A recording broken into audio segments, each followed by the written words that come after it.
Hello. I've been looking through a whole load of old fine woodworking magazines trying to find a particular article, which I'm fairly sure is in there somewhere, and I can't find it. There used to be a gentleman called James Krenov, and he was very influential in the second part of the 20th century. And he created a clock on a tall, slender stand. And I thought it was beautiful. I thought it was crying out to be reinterpreted as a floor lamp. And so, that's what I've done. This is my James Krenov style floor lamp. It's all laminated. It was a bit of an experiment because I'd never done this kind of organic joinery before. When I set out, I wasn't certain how I was going to achieve that. And there's a break in it there, so it could be swiveled. Now here, that's not really necessary, but when I made it, I was going to have it over there behind you, but all this was hidden by the sofa. So I've moved my standard lamp that was here over to there and put it here. And I think it's a much better place for it, actually. Wasn't sure about the finish, but it's growing on me. If you want to see how I made it, come down to the workshop. I'll see you there.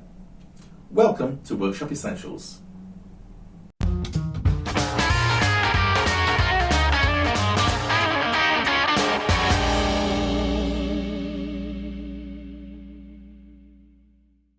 I drew up the design in SketchUp to produce templates for my curved parts, and then transferred those curves to my insulation board to make the formers. I was able to scrounge some 25mm stuff, and a few strips of double-sided tape gave it a nice substantial thickness. I've got my new super duper dust extraction on for this, otherwise the workshop would end up looking like Santa's grotto. I don't quite have the depth of cut I need to resaw these pieces, and my bandsaw has a problem at the moment. So I'm resawing this part way from both sides, leaving a bridge to separate by hand. My material is 90-year-old Douglas fir from some doors that were being thrown out. It is very nicely quarter sawn, dead straight, no knots, and it makes the workshop smell fantastic. My drum sander brings them all down to an even thickness. Now, these have all been thicknessed on my drum sander, and they're down to about 3mm. I did try it at 4mm. Where's my 4mm one? Here we are. Now, this measures... It doesn't measure anything because my battery's flat. No, it doesn't. There we go. This measures 4.12mm. All right? And that is too thick. I cannot bend that. I can hear it beginning to fracture, actually. So that's too thick. 4.12 is too thick.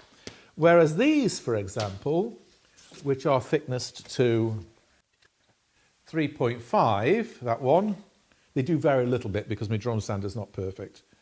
That's 3.5. And that will go round there nicely, like that. And that's all it takes. That difference makes an enormous amount of difference to the pliability of the laminates. So now I've got to rip these down to make them narrower, get everything numbered up so that I know what goes on what mould where, and then it'll be time to get the bag out. One scoop and another scoop. 40 grams. Let's see how far that gets us. I'm using a resin glue, 2 parts powder to 1 part water by weight. It has a long open time and it sets hard like glass. I'm not expecting any spring back after these have been pressed. Right, so we've got our stack.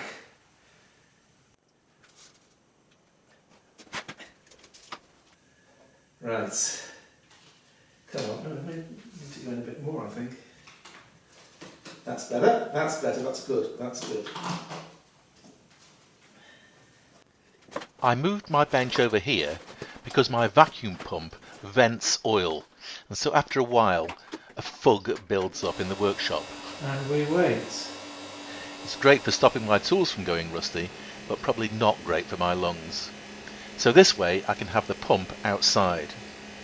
The temperature is 11 Celsius today, very close to the bottom limit for the glue.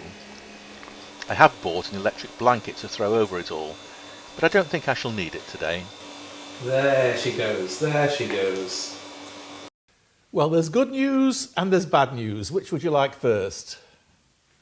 The good news is that the side legs have come out absolutely superbly. Really nice.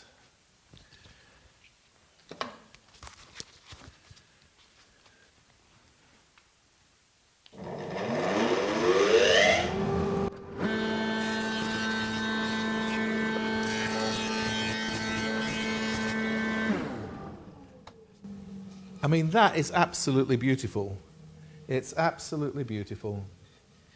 Very happy with that. And the other side leg is the same. However, the back leg and the top, this is an unforced error. This is entirely my own fault. I tried to press both these in the bag at the same time. I got two formers because they're different. And I thought I'd just put them in side by side, and that was a mistake. I should have done them one at a time because it's also pushed them sideways in towards each other, and that means that the laminates have actually shifted. And this one, the inside laminate here, is about 5 millimeters out of alignment. Now I've got generous width, but whether I've got 5 millimeters of generosity, I'm not sure.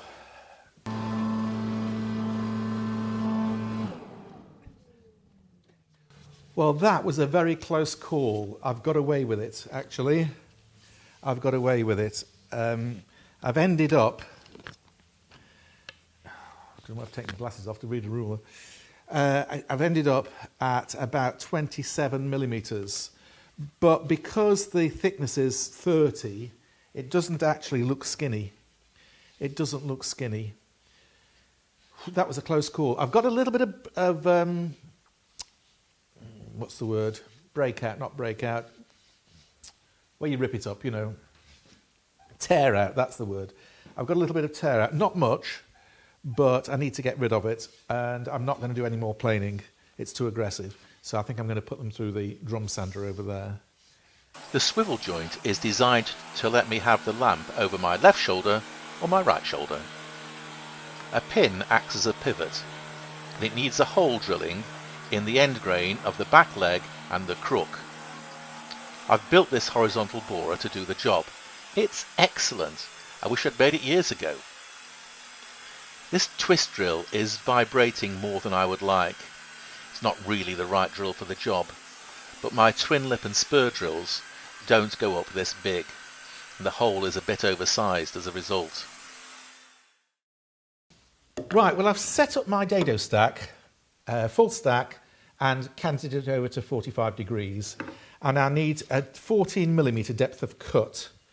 So that's set to 14. And I'll just lower the blade until it no longer moves. There we go, that's 14. Use makes no difference. It's not critical, actually. Lock that off, good. And so now I've got to find a way of holding this so that the centre of the stack goes in the middle, and this point here, which is where I want my V-groove to finish, is 14 millimetres off the table. So I've got to basically find a way of holding it like that. And I think this is where my ultimate table saw tenon jig is going to be used for something which has got absolutely nothing to do with tenons. I'm clamping the leg so that the point where I want the V-groove to finish is 14 millimeters above the table, so that the groove runs out from 14 millimeters at the end down to nothing at all. Right, well, it's now or never, and I only get one shot at this.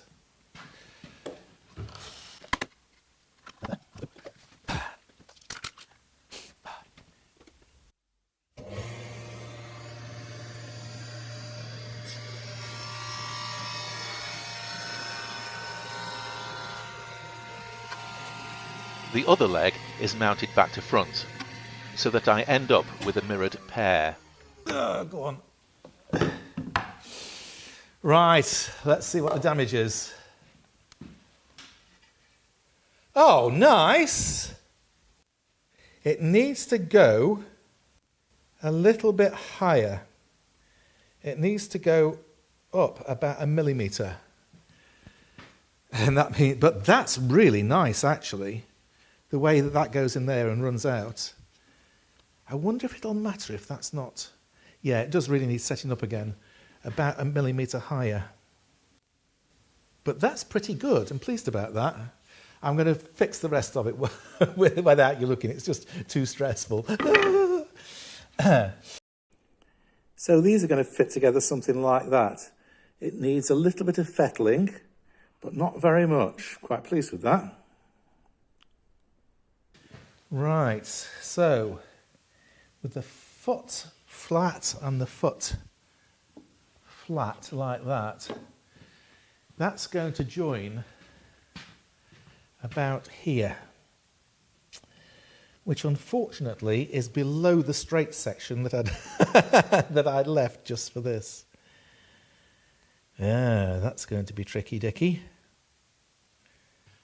So this is my glue up, and on the whole I'm quite pleased with it. There are no gaps, which is the main thing. It isn't perfectly symmetrical.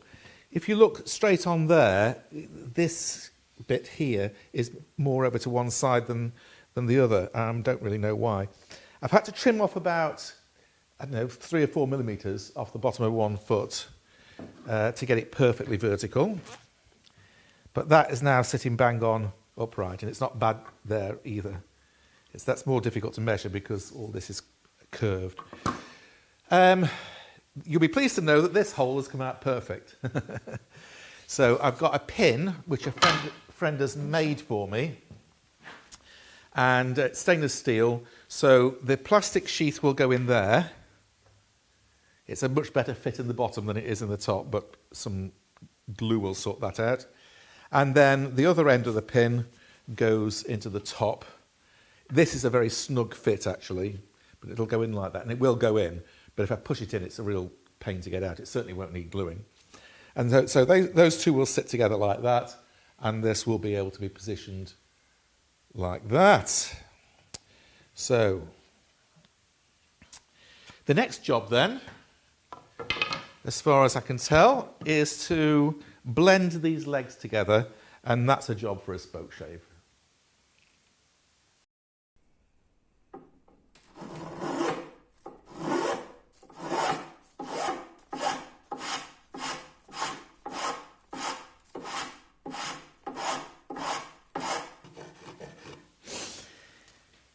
This is looking all right, actually. It's harder work than I imagined. I've had to take a lot off. I can see why it's not sitting perfectly symmetrical at the moment, because for some reason I've managed to cut the V-groove in this leg deeper than the V-groove in that leg. So where they meet isn't on the centre line of the back leg. Not a lot I can do about that, and unfortunately it's at the front. But actually this is going to sit behind the sofa most of the time, so all this will never be seen, not until I have a big posh lounge somewhere. Right, okay. So looking at that, I need a little bit more off here, but that side's looking pretty good, actually. And the other thing that I'm really quite pleased about is that even something as wonky as this, I can clamp this in lots and lots of different ways. The clamping options on this table, this bench, are really rather good. A bit more there, I think.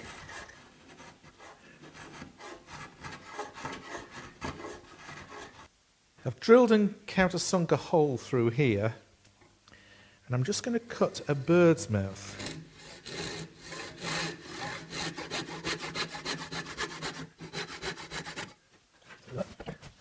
As well.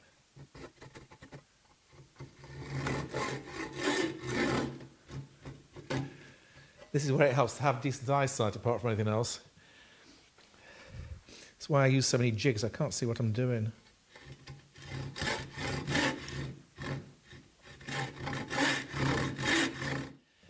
The very last operation is to cut a groove down this back face to locate the cable in the flex. I was originally going to have a hollow tube, a square tube inside, by laminating 2/3 of it, routing a groove and then laminating over them. But I've found this cable which I really quite like. It doesn't need to be hidden. It's quite attractive in its own right. So I'm using a cutter which is, I don't know what you'd call it really. It's a cove profile, but it spins horizontally as a sort of flat disc rather than as a pointy up bit. And I could ruin the entire thing in the next 5 minutes, in which case it's game over. So I think you can assume that if I've published this film, it's worked out all right. But I've not done this before, and I don't want to have to do it a second time, so I get one shot, really. So wish me luck.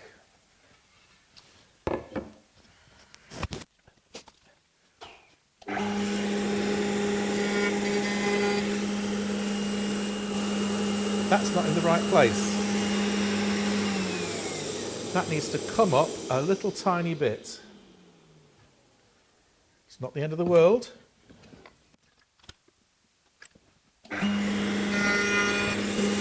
That's better.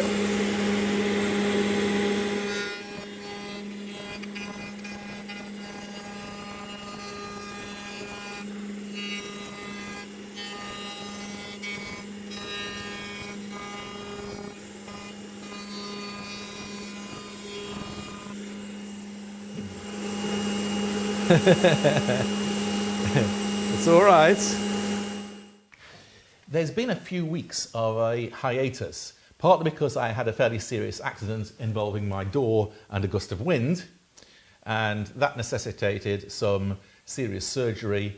I've ended up repainting the door as well, and I've actually done the whole of the front of the workshop. So it looks really nice outside now, but it set me back a bit. The other reason is that I've changed my mind about what I actually want. I wish I'd made this in oak. I think it would look fabulous. But when I set out, this was really an experiment. I don't really know what I'm doing, really. I pretend that I do, of course. I pretend to be an expert, but the reality is that I have no idea what I'm doing. Just call me Matt Hancock. So the Douglas fir that 6 months ago I thought was beautiful, I now think is in your face, not at all subtle. I don't really like it, actually, not for a piece like this. So I've decided to paint it. I've given it all a coat of primer, and I'm going to paint it with these aerosol paints, and these are all colours that will go in my fairly traditional gentleman's residence of a lounge. So the base is going to be this dark green colour, and the top section is going to be this dark red colour, and they're going to blend together in the middle. And then the feet and the beak are going to be black. So the idea is start off very dark at the bottom with black, through dark green, through what I imagine is going to become brown in the middle, and then up through dark red, up to black again at the top. And we'll see what it looks like. I might wreck the whole thing. In which case it's an experiment from which I've learnt quite a bit. But if I get it right, I think it's going to look great. So wish me luck.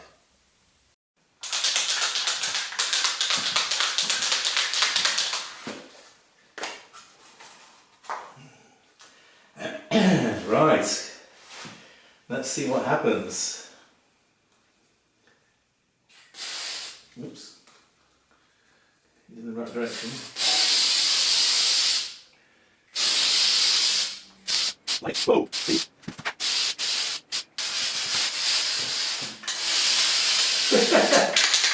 This is harder than it looks. I'm not sure that one can is going to be enough.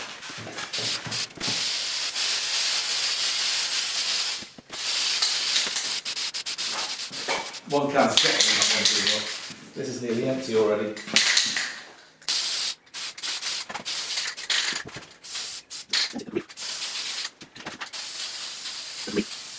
This is going to be an expensive finish. Hey ho, that's it, gone. Right, well, we'll see what that looks like when it's dry. I might have completely wrecked it. And so that, my friends, is my James Krenov-inspired floor lamp. I hope you've enjoyed watching. If you have, please remember to like, subscribe and share. It really does matter, makes a big difference. Thank you very much. And until the next time, enjoy your workshop. Cheerio!